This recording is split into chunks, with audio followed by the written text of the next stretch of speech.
Welcome back to Ready to Realign. Today we're going to be talking about the vagus nerve. Now the vagus nerve is so special that there is so much to it. The first thing which is unique to the vagus nerve is that it is a cranial nerve. That means it is a nerve which comes directly from the brain and not from the spinal cord. So it's not a peripheral nerve, it's a cranial nerve. The second thing which is very interesting is that this cranial nerve, instead of just supplying to the face region, most of the cranial nerves, all of them, 12 of them, generally give supply only to the organs in the face, organs in the eyes, but the vagus nerve travels or wanders all over the body in the sense that it goes into the internal organs as well, and it is one of the longest nerves in our body. The third very interesting part of the vagus nerve is that, like other nerves, peripheral nerves or even cranial nerves, they will stimulate a particular, like the eyes will go out because of the sixth nerve, the eyes will go in because of the third nerve. So these are the cranial nerves which move body parts, or the hand movements or the leg movements. All things are related to movement. But here vagus nerve is one of the only nerves that goes and supplies the internal organs of our body, meaning the heart, the lung, the liver, the kidney, the gut, the stomach, the intestine. All of these are connected by the vagus nerve. So you understand how integral and essential this nerve is. That it kind of stimulates or kind of innervates all the body parts inside our body. Now the next thing is, so this, till now you've understood that the vagus is a brain-body connect. It connects the brain to the body, and that is what an embodied experience of living, embodied experience, be it spiritually or psychologically or scientifically or physically, you understand this brain-body connection through the vagus. Now the next point is, which is very interesting about the vagus, is that there are afferent nerves and efferent nerves. What do I mean by afferent nerves? When I touch your skin, this sensation of touch goes via afferent nerves to the brain, meaning the organ which is on the side, meaning which is away from the brain, sends signals to the brain. So it is a highway which goes towards the capital. All the highways which are afferent nerves are highways which go to the capital, okay? And there are certain efferent. So efferent, when I move my hand, this is the brain sending signals to the hand to move. So that is an efferent signal. So highways which go away from the capital to the different regions. So afferent and efferent nerves. Now the vagus nerve is 80% afferent. What does that mean? That 80% of the signals are not going from the brain to the body via the vagus. 80% of the signals are going from the body to the brain via the vagus. And that is where somatic therapy comes in. So you've heard of psychosomatic conditions, and a lot of psychosomatic conditions like we've already dealt with, be it irritation, irritability, are stored in the body as tightness or constipation, diarrhea, racing of your heart, and all of that is considered psychosomatic when actually it is somatopsychic, meaning it is the body that is sending the signals to the brain. And this we understand really scientifically through the vagus. So to understand it even deeper, what I mean to say is the brain is not telling the stomach that you have to churn the food, or doesn't tell the intestine, now you have to digest the food, doesn't tell the heart, now you have to beat faster, or now you have to beat slower. It doesn't tell the kidneys how to function, it doesn't tell the liver how to function. The liver, the gut, the intestine, the heart, the diaphragm, all these organs which are sending afferent pathways, afferent innervation to the vagus, through the vagus to the brain, are saying, hi, this is how I am functioning. So that is why that when we say we are going to do gut health, how important taking care of your entire gut health is so important in strengthening your brain via the vagus. If your gut health is good, it's going to send good signals through the vagus that yes, everything's going well. We are going to, and that's when all the good hormones, like be it serotonin, dopamine, melatonin, all of this is released via the vagus. It travels via the vagus to your brain. So that is why we dealt with gut health the first, and that is why the vagus is so important. The afferent nerve endings. The next point, which is very interesting about the vagus, which is connected to this, is subconscious and conscious functioning. Now, the conscious part of our brain is our cortical part of our brain, the upper things where we say, I am going to move my hand, that is conscious. I am going to talk, this is conscious. I am going to pay attention, can be conscious. But most of the signals for the vagus are unconscious.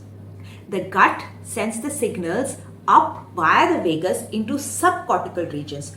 Things which are not in the cortical region but in your subcortical regions which are not under direct control of our conscious thinking.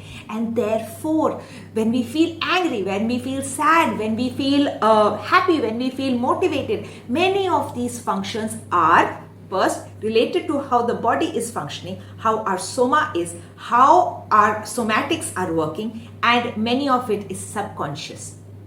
So this is very important. Again, the vagus nerve teaches us that first of all, we can change our system, we can change our physiology, we can change our psychology by working on our somatic, by working on our body, by working on our gut, by working on our sleep, by working on our nervous system. We are changing our body, and our body is changing our brain, more importantly our subconscious brain, via the vagus. So how important is the vagus nerve? Super important.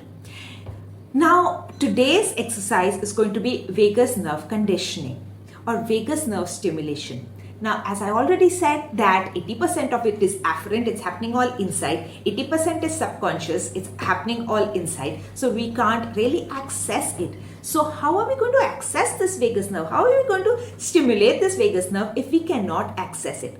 And so these exercises which I'm going to teach you today are vagus conditioning exercises. What do we mean by vagus conditioning exercises? So the 20% of the efferent part of the vagus, we are going to try and stimulate those nerves. Of course, it's like saying that the highways which are going away from the capital, we are going to travel on that and somehow hope that it kind of connects us to the highways which are going back to the capital. And I know it's a very long formulated way of dealing with it, but stick with me, it does help. Now, the next thing what we are going to do is vagus conditioning. Now, the vagus is such a vast nerve that it has multiple ganglions which connect with other cranial nerves. So, we are going to stimulate other cranial nerves with the hope that where those connections, where that nerve meets the vagus nerve in the ganglion, is going to stimulate the vagus nerve indirectly. Okay, so that is another thing that we are thinking of. And the third thing is that the vagus nerve is part of our parasympathetic nervous system.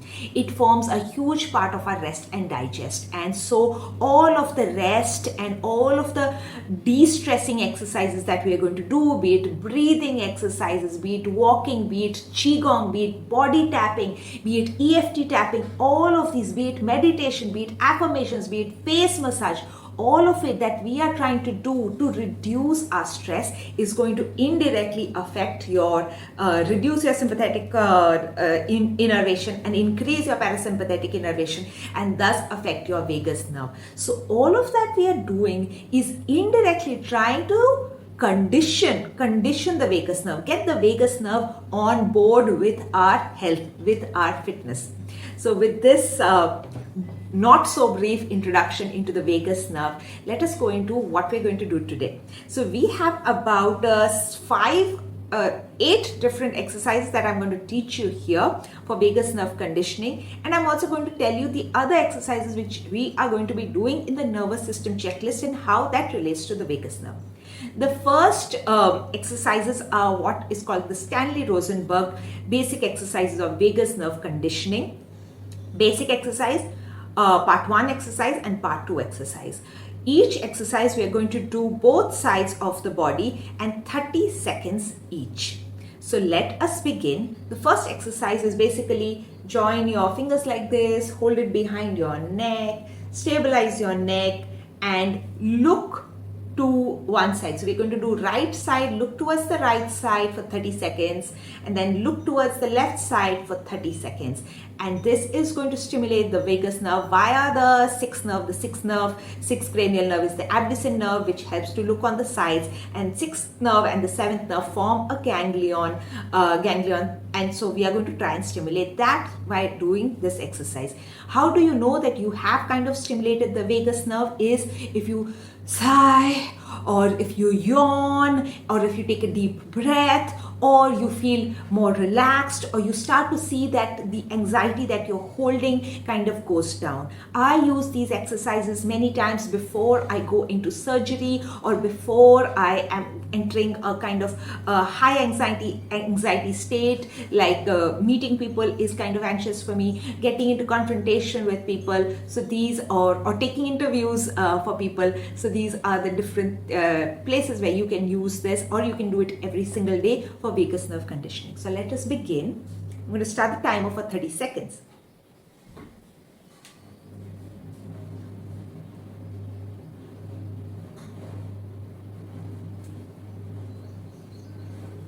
Breathe comfortably.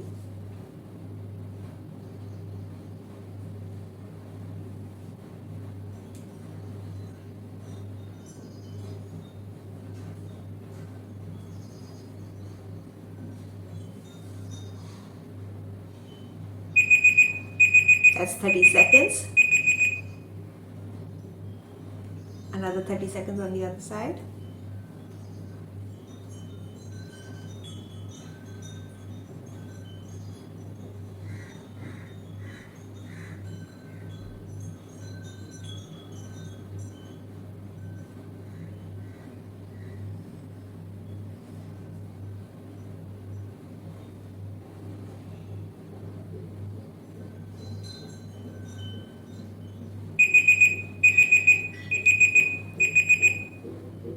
Now the next exercise is another Stanley Rosenberg exercise, where you turn your head, stabilize it, and again we look to the corner, the opposite corner. So let's begin. 30 seconds. Look to the right and tilt your head to the left. Keep looking to the corner. Don't need to pull your head too much. Just stabilize it. You will feel a stretch here.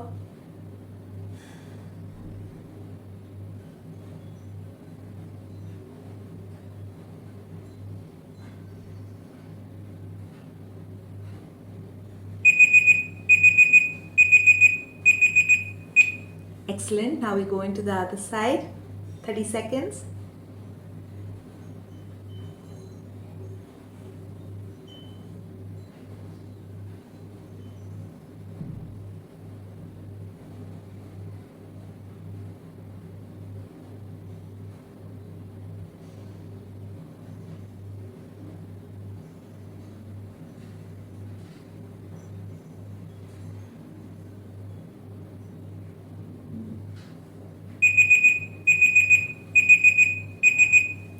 And now we go to the third exercise, which is also a Stanley Rosenberg exercise.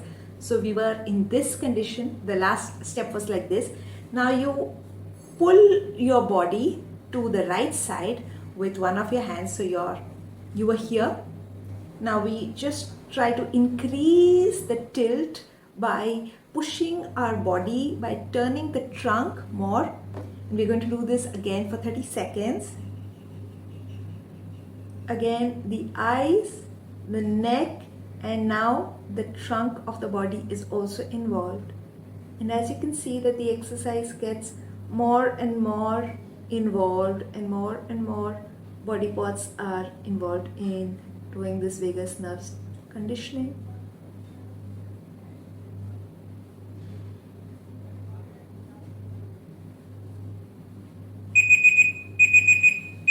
Great. We do the other side.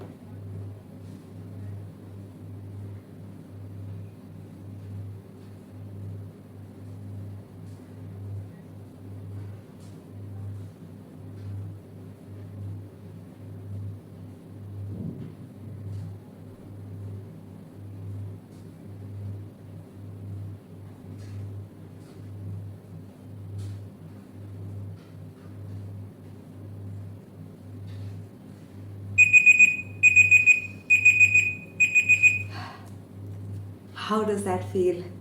I'm sure you're feeling so much more relaxed, so much more in control of yourself, and you might have felt like if you are wearing a device which notices your heartbeat, you can see if your heartbeat has slowed down, but you can already see the clarity in your vision and things start to go out of focus, which is a good thing. When you are in a sympathetic drive, when you are in your sympathetic, oversympathetic, concentrated kind of stress thing, you will see that you get tunnel vision and you start to focus on very small things.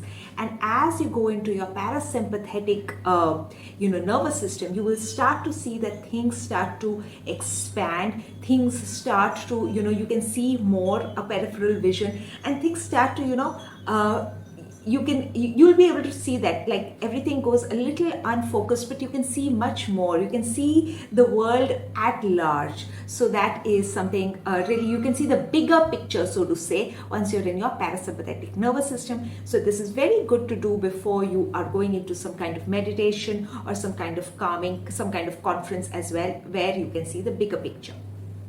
Now the next vagus conditioning is your ear massage.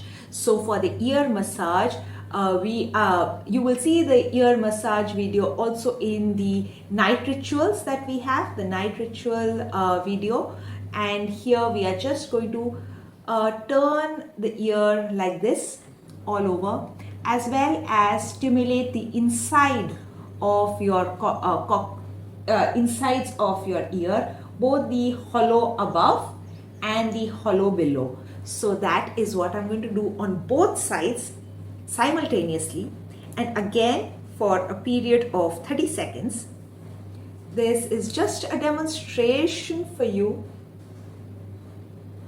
Pull, and you would have seen massage parlors and head massage people doing this, and automatically when you have someone stimulate your ears, you feel so much more calmer. And this is you doing a massage for yourself and really getting on board with your own relaxation. Great. Now the next one is also around the ears. So the vagus nerve comes out from the cranium or the skull by stimulating the back of the neck as well as the back of the ears. So we are going to stimulate the back of the ears as well as the back of the neck by doing this, going from one end of the neck and doing this to your ears. We're going to do that for another 30 seconds. I hope you understood this. Let me show you again. Let me show you like this. So 1, 2, back of the neck, back of the ears, back of the neck, back of the ears, back of the neck, back of the ears, back of the neck, back of the ears, back of the neck, back of the ears, both sides now. So that was the next, this is the ear, and then we covered the neck exercises. So we have done 1, 2, 3, 4, 5 different vagus conditioning exercises till now. The next is the vagus nerve sends innervation to your throat for humming, so your trachea. So again, if you believe in chakras, or you have done my Awaken Your Inner Goddess workshop or the Feminine Awakening, you know how important the chakras are for body-brain connection. As so the throat chakra, or your throat, is connected to your vagus nerve, and so we are going to be stimulating the vagus nerve by humming for again 30 seconds of humming. And you can choose any pitch. You can continuously change your pitch of humming, and each humming is going to help you stimulate your vagus nerve. You can also do mantras or mudras, those also, or chant Om, chanting of Om, chanting of any kind of sounds is a kind of humming. You can hum music, you can hum any song, or you can hum Om, Yam. If you see all the chakra mantras or bij mantras or are all types of humming, they all stimulate your throat chakra, they all stimulate the vagus nerve. So let's do that. And for the moment, I want you to touch lightly on both sides of your voice box or the the larynx, and you will be able to feel the vibrations as well. And this is as good as holding a singing bowl in your hand. So let us begin.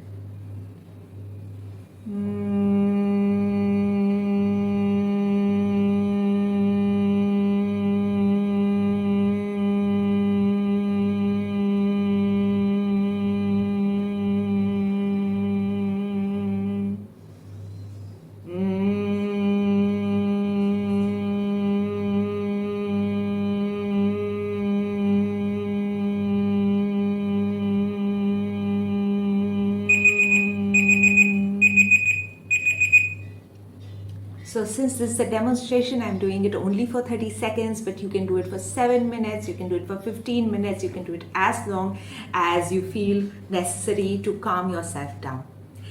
The next thing is gargling. So the vagus nerve also stimulates the back of the tongue as well as your soft palate in the back and the pharynx. And this area can be stimulated by doing salt water gargles or any kind of water gargles. Slightly warm water will also stimulate the back of the throat. So gargling is another exercise which I would want you to do. I'm not doing it here, but I hope that you understand what gargling is, or you can watch some YouTube videos what I mean by taking water and gargling in your throat. Now, the other things that will help stimulate your vagus nerve are icing your face. Ice or cold water showers or cold exposure will immediately bring you into your parasympathetic nervous system and immediately bring you into your body experience, an embodied experience, a full bodied experience.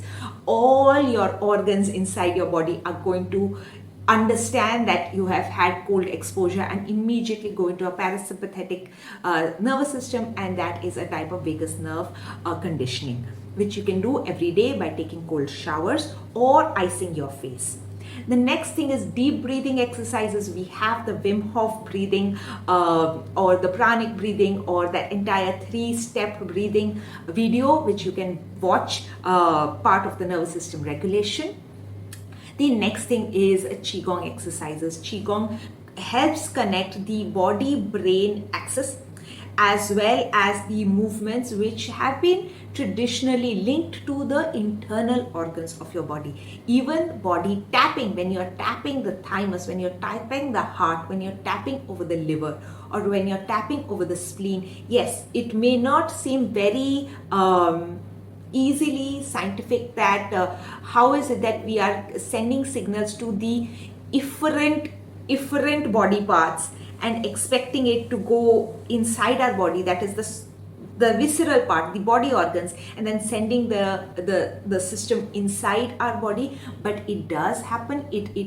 Our body is innately much more complex and much more intricately fine-tuned than we expect it to be. And be it pulse points or be it reflexology or be it foot massages, you can try all of these, and these all work on the principle that the vagus nerve innervation not only connects the brain, but its innervation is very, very vast. In fact, the innervation of the vagus nerve or of the enteric nervous system. The enteric nervous system is all the nerves that are present inside our visceral organs, be it in our pelvis, be it in our sexual organs, be it in our internal organs, is much more vast and complicated than even the spinal cord and the spinal cord nervous system. So trust your body to understand what it needs to do, and use these methods, use body tapping, use qigong, use breath work wisely,